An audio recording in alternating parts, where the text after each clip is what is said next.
Le président de la République classe égale à HR et Emmanuel Macron était toujours à Marseille vendredi 4 septembre 2021. Pour participer au Congrès mondial de la nature de l'UICN, la plus grande organisation de protection de la nature.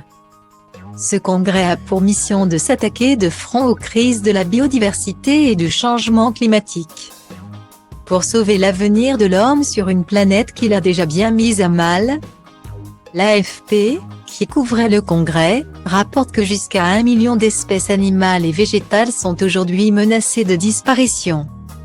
Et la nature décline plus vite que jamais dans l'histoire humaine, selon les experts de l'ONU. Un déclin, souvent qualifié de 6e extinction de masse, qui met en péril les conditions mêmes de l'existence humaine sur Terre. Comme le montre également la multiplication de catastrophes liées aux effets du changement climatique.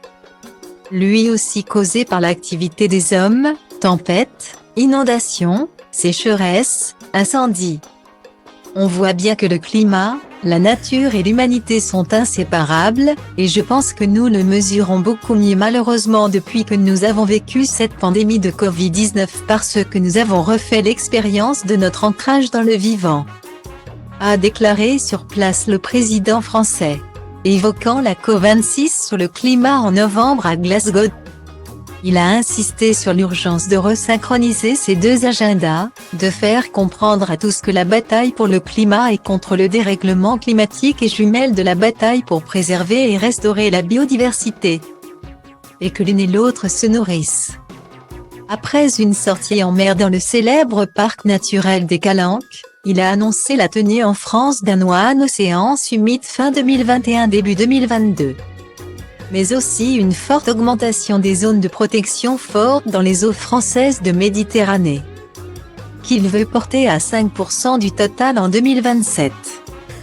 L'acteur américain Harrison Ford, très engagé pour la préservation de la nature, a lui aussi pris part au congrès en clôturant la cérémonie avec un message fort.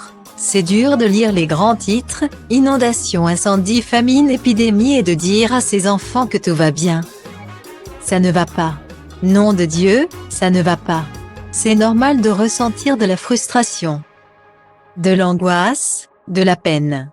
Mais ne vous enfuyez pas. Réclamez justice. Justice pour Mère Nature.